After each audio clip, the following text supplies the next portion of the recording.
Hey, this is Andrew Brown, the CEO of ExamPro. Today is April 18, 2019, and this talk is for the Serverless Toronto User Group. And as the meetup name implies, this is a serverless talk, and it's on the fast track to serverless security on AWS. If you are studying for the security specialty AWS certification, there's definitely good learning material in here that will be applicable to the exam. And the exams are definitely starting to get more serverless content in there. So there's definitely, there might not be as many serverless questions, but this will definitely be a good for future exam questions that will definitely get added to future exams. We are going to cover a lot of different AWS services for security. I did do a security talk recently, and so I'm trying not to cover those too much in detail and give you new material, especially make it focused around AWS Lambda functions, because that's going to be core to serverless and security here. And I do talk about fundamental security knowledge as well. And so talking about fundamental security knowledge, let's talk about OWASP. So if you don't know what OWASP is, it's the Open Web Application Security Project. And by projects, I mean it's like a collection of security documents of best practices and also open source projects that you can utilize to improve your security. And they have a really vibrant community so that you can learn from other security people that they're getting into security. So you definitely want to check them out. One of their most popular products is the OWASP Top 10. It's going to be very hard not to come across OWASP Top 10 when you're doing security, and especially serverless security. And so OWASP Top 10 is the 10 most critical web application security risks. And so here I list the 10 for you. Some of these will indirectly get covered here in this talk, but I'm not going to go through this top 10 because this is a very good PDF on its own. I want to show you how good it is by extracting one of the pages out here so that you're encouraged to go out and read it on your own. But here there's one on injection, so they give you an idea of the severity of the type of attack, how hard is it to detect it, what's the technical implementation to do it, and should you care about it, right? And so they'll say how to prevent it. They'll give you a very specific scenario so you can contextualize it, and then they'll provide you a list of references so that you can determine all the types of variations of this attack. So you become really an expert in all these particular types of attacks. So the first AWS service I want to talk to you about is KMS, which is Key Management Service, and it is a multi-tenant HSM, so hardware security module. So what does that mean? So think you have a data center and you have this physical piece of hardware that's designed to securely store keys, because just because you have keys that encrypt your data, you have to make sure that your keys are protected, and that's what an HSM does. It's multi-tenant, so that means it keeps costs low because it's a shared resource with other AWS accounts, but they are segregated, so it's not like you're going to have cross-contamination of data in that sense. But if you are super paranoid, you can get a dedicated HSM, which I think is called Cloud HSM. It's very expensive, but it's a lot less expensive than if you had to actually set one up in your own data center. So it depends on if you're enterprise, it's very cost effective, but for small startups, you probably wouldn't want it. But the cost of KMS is per key, it's $1. You do get a bunch of managed KMS keys that you can use. I don't believe they cost anything. So if you're happy with the AWS ones that you're given for free, they're definitely good. If you want to have more control, you have your own key, $1 per. And if you want to go and have a full HSM that's dedicated, they give you that option as well. And so when you think about KMS, I want you to think about being able to checkbox security in one go in any AWS service. So anytime you see a checkbox for encrypting or KMS, it's using KMS service, right? And here you can see it's using the managed KMS key. And then here's one that's the managed one. And here I've created my own key. And so it's just a checkbox or a toggle, and now you have encryption. So this talk is about securing AWS Lambda functions, and so we have some scenarios here that we're going to run through, or things that I think you should focus on. And so let's jump into it. The first one being scanning your vulnerabilities for third-party dependencies. So if you use, let's say, Node.js as your runtime for a Lambda function, and you are processing thumbnails, you would probably be using a third-party library such as Sharp.js. Well, how do you know Sharp.js doesn't have any security vulnerabilities? Or let's say an attacker somehow got code into the open source repository, and now it's causing havoc within your Lambda function, making your Lambda function do things that it's not supposed to be doing. Well, that's where Snyk comes in. So Snyk, there's other providers that do this, but they will scan your dependencies before they get deployed. So here you can see down in GitHub, I have a check on my pull request that uses Snyk. So from the GitHub Marketplace, you install this and it will check all your code before it gets merged into master to make sure that there isn't anything bad going on there. And what I like about Snyk is that it covers basically all runtimes and Ruby. So there's other providers out there and they don't cover Ruby. Ruby is pretty new to the AWS Lambda, but that's my favorite language. So for me, that's big points for Snyk. And they do have a free tier. So do consider utilizing them to avoid this issue. Another thing that you might be concerned about, and you might not think about it, but if for AWS Lambda functions, you have to pass metadata or event data to them for them to do something. And so an example of that would be maybe you upload a file to S3, and we want to take that name of that S3 file and save it in our Aurora serverless database. But what if the attacker decides to actually put some SQL in that name? Will S3 allow you to upload that? Absolutely. And if that does get passed along, at least I believe that that's still the case, that you can do this because they're pretty flexible what you can name stuff. But you name this, you pass it to S3, S3 passes the name to the Lambda function, the Lambda function tries to save the name in the database, but ends up actually executing this code, which deletes all the users in our database, which is not a great thing. I mean, if you're using Aurora Serverless, then you're probably backing stuff up. But the point is this is kind of a pain. You don't want this to happen. So just ensure that you have to sanitize any metadata that's coming in there so that you don't have this problem. So just have that in your mind. A very obvious thing, but it's worth mentioning, is that when you have IAM policies, make sure that they only do what they're supposed to do. And I know it's a pain to write very restrictive IAM policies, but you have to get in a good habit out there. I think there's one open source tool that helps you only with AWS Lambda. I would love to see more tools that help transform bad IAM policies into very restrictive ones, but there just aren't a lot of tools out there. But I just want to show you an example here. So we have S3 on the left-hand side for a policy, and we're giving access to everything in S3. And then on the right-hand side, this is a more permissive policy. So it doesn't let you delete, doesn't let you create, doesn't let you update, where this one allows you to do more. So if you have an attacker that somehow has malicious code, you don't want to give them more ammunition than they need. So make sure you lock things down so bad things don't happen. Another thing that's really important is keeping your secrets a secret. So, you shouldn't store secrets within your actual code because then they're on hand for bad things to happen. But where would you store those secrets? Well, you can put them in parameter store, which is free, or you can put them in Secrets Manager, which costs a bit of money and has some interesting functionality, especially with RDS, which is really nice. You could also store them on S3 and then encrypt them with KMS and then pull them with your code every time. You also have environment variables, but I mean, I think these are a lot more a secure place to store your secrets. So, consider using these for storing your secrets and then having your Lambda function pull them in. So if you're using AWS Lambda, you'll probably care about compliancy. So these are the things that AWS Lambda is compliant with. So it's SOC 1 to 3, PCI DSS, HI, the health insurance one, right? And if you want a guarantee that that they are compliant, you can use AWS Artifacts to gain access to these reports on AWS compliancy. So this is really important, especially if you're for governments or large enterprises. They really care about this kind of stuff. So I just wanted to lay that out here so that you can see. Another cool thing that we can do is we can use machine learning to protect our Lambda functions. We can use both GuardDuty and Macie. Macie is really more for S3, whereas GuardDuty is about like analyzing flow logs.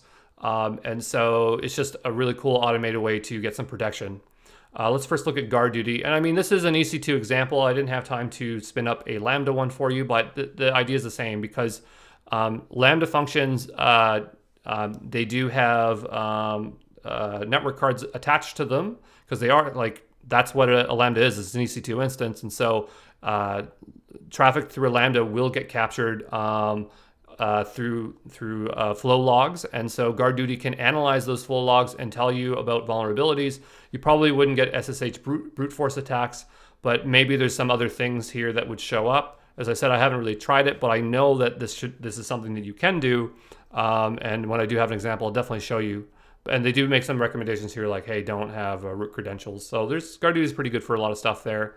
And with GuardDuty, if you are looking into learning GuardDuty, one thing I want to tell you is that you can whitelist trusted IP addresses, and then ones that you already know that are malicious, tell them to ignore them permanently. The other service that has some ML stuff that would be of use to you is Macie. So what Macie does is it goes in and it will look at your S3 buckets and detect if there's any vulnerabilities there, maybe sensitive data, or maybe you have users that are just not making good choices or are at high risk. So they have like these badges or awards of like who's the worst and who's the best. I'm pretty sure platinum is probably the worst.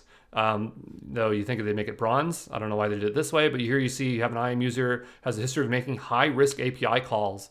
So Macie is going to give you some really good recommendations on how to improve security around your S3 buckets, which is really important. And yeah, this is just a screenshot. I just talked about this, but you know, it's the same thing here. So yeah, and also I think what it can do is that let's say you had like credit card information stored in your S3 bucket and it wasn't encrypted, it would say, hey, we found sensitive data, it's not encrypted.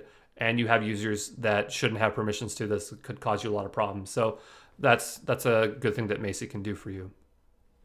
And just to talk about those alerts, just to give you an idea what it can do, you can see it has config compliance, credential loss, data compliance, file hosting, open permissions, ransomware. So it's just an idea the kind of things that can alert you on relating to your S3 buckets.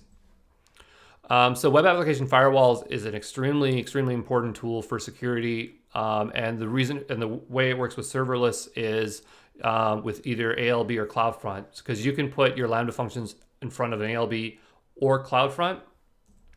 So I just want to show you this case. It might not be obvious to everyone that you can use an ALB in front of Lambda, but I think like in 2018, in November, they allowed you to do this. So that's definitely something you can do. And so you can WAF only attaches to CloudFront or ALB. And so at that point is where your WAF would come into effect. I did point out here that like if you're using CloudFront, it would probably be pointing to API gateway till your Lambdas. And you do have like this added protection of API gateway where it's throttled at 10K requests per second. So let's say if you were reaching a lot of traffic, API gateway is not going to continuously, it's going to help you prevent too many Lambdas spinning up and then making it really expensive for you.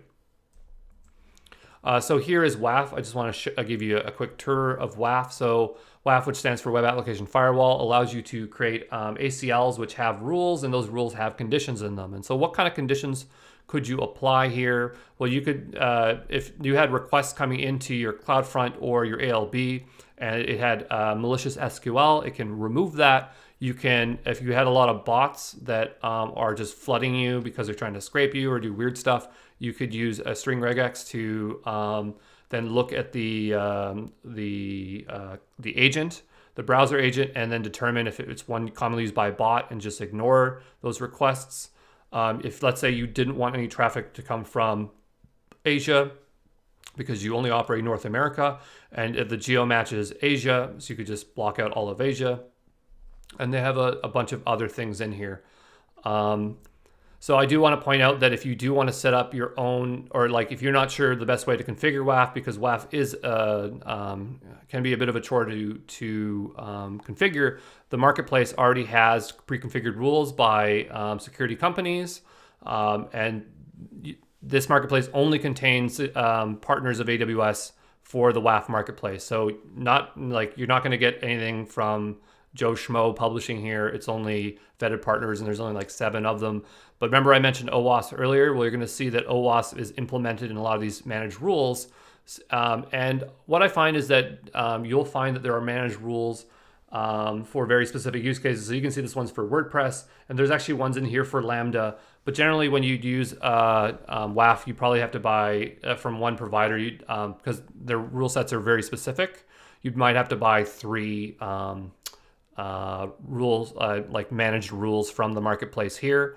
And the cost varies. It could be $20, between $100, because they set up the rules. And since rules cost, it's per rule and ACL, they might have more rules than other ones. So, you know, the price is going to vary. I can't tell you exactly which ones cost which because I haven't gone through them myself, but I know that they're between $20 to $100. If you're enterprise, this is a no-brainer. If you're a startup, you might want to look for more cost-effective solutions. And one cost-effective solution is using the AWS CloudFormation Template that actually sets up WAF. And this one actually implements, I believe, OWASP rules. And in fact, they have a security paper on how to use WAF with OWASP, and then they point you to this resource to spin it up. But this thing doesn't just set up WAF rules. I think it does a few other things, and it's really cool. So I would definitely suggest that you download this template and read what's through it, because there's some really interesting things, not just in WAF, but other things that you can do here. And this is a more cost-effective solution if you're willing to take that trade. And so, I was mentioning that there are security white papers, and the ones I think that you should focus on for serverless security is, there's one that just came out. Actually, I have a video on this to walk through this one on security overview of AWS Lambda. So yeah, we covered serverless security for Lambda in here, but there's even more in this one. And, I want you to go check that out. It's really good. Serverless application lens. It's kind of a spin on the well-architected framework, but for serverless, and they do mention security in there, so it's really good. Another good read is the security pillar. So in the well-architected framework, they have 5 pillars, and one of them is security. And so this one isn't specific to serverless, but it's still really good stuff. And then, I just mentioned about WAF and that template. Well, here you can see AWS WAF to mitigate OWASP top 10 application vulnerabilities. And that basically goes through the top 10 list of OWASP, but in AWS perspective in terms of implementation. So that should be of interest for you to read. I did cover a lot of different things in this talk for how to secure Lambda functions. And we saw that from the WAF marketplace, that was one way to get up and running. But if you really don't have the confidence in it and you have a bit of change to throw around, then maybe you should consider using one of the AWS Lambda security partners who all have a product. I don't know where Aquas is. I don't know what they do here, but they scan Lambda function vulnerabilities. So they kind of sound like they do what Snyk does. But the other 3, they all have a Lambda layer. A Lambda layer is a way of adding in. It's basically like a zip.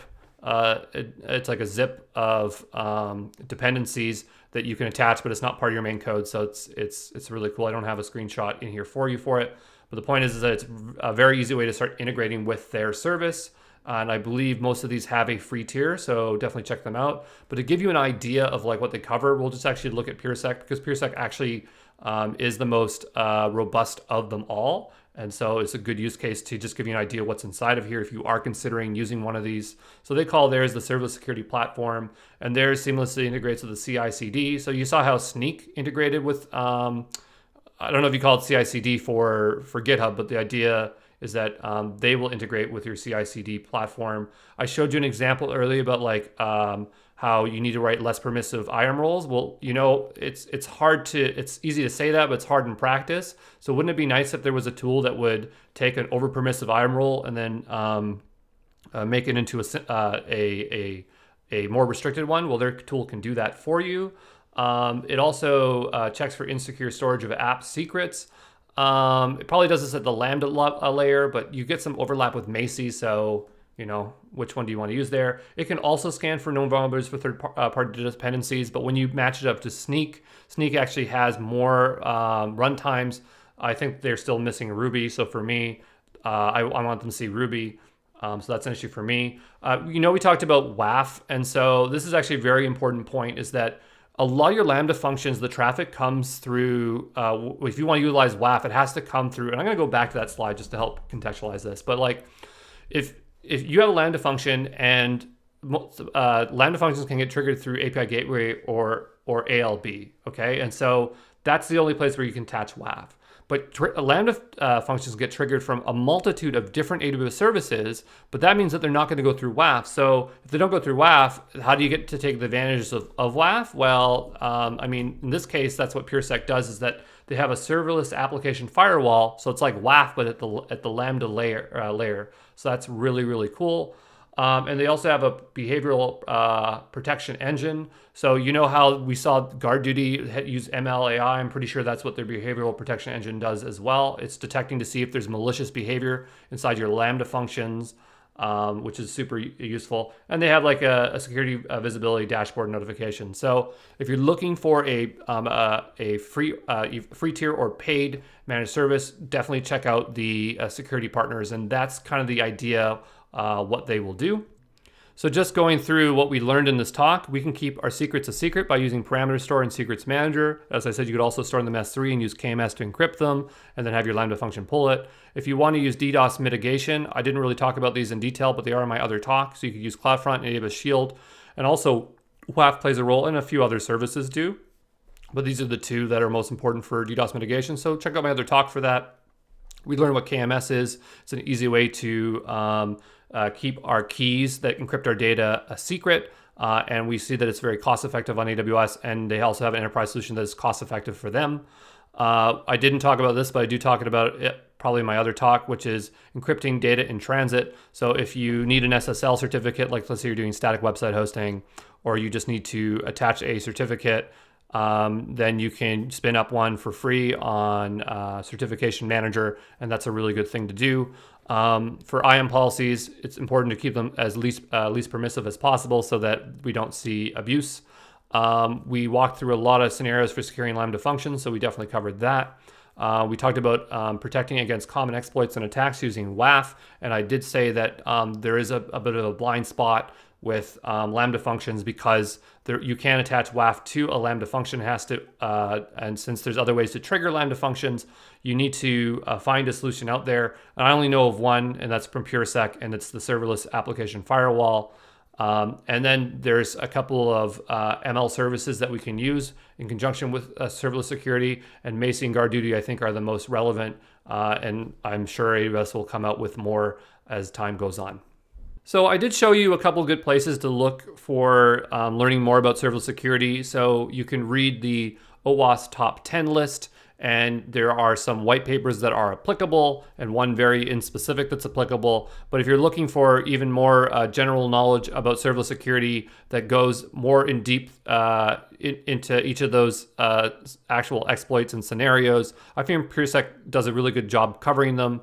And it's really hard to not come across PureSec online because they are really the leaders in serverless security. So definitely check that out. If you do have any serverless security questions, please definitely consider leaving comments below, or just reach out to me on ExamPro or Andrew at exampro.co. And yeah, I hope you learned something about serverless security, and I hope it helps contribute to you passing the serverless, there's no serverless cert yet, but hopefully it'll help you pass the security certification.